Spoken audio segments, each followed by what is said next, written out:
Біздің қатысушылардан танысшан бар ма сізге? Ау? Сержан танимын. Сержан. Қайда танисыздар, құпия болмаса? Сержан танымайтын қыз жоқ шығар.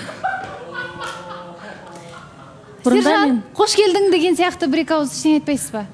Таныс екенсіздер. Иә, қош келдің. Осы жақта өзіңнің күткен жарыңды тауып кететініңе сенімдімін. Танимын, иә, ол біраз уақыттан бері танимын мен. Таныс болсаңыз енді, Сержан, не болды? Қош келдің деп бірден сәл бөтенсініп отырған шығар. Иә, қош келдің ғой.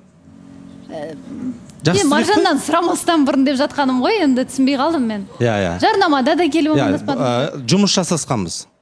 Бірге жұмыстас болдыңыз? Жоқ, анандай, ол кісілер басқа қалада, біз енді Алматы қаласында болдық.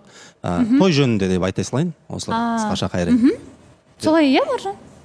Содан сырттай білетін болып тұрсыздар ғой бір-бірлеріңізді, иә? Бауырсақан, бір сұрақ қойсам болады ма? Иә. Қош келдіңіз, енді Маржан өте әдемі екенсіз. Енді осы жерде бір сіздің талғамыңыздағы жігіт бар ма? Осы жігіт менің талғамыма келеді деген сияқты. Типаж ба? Иә, Маржан? Толық қадағалап қараған жоқпын әлі.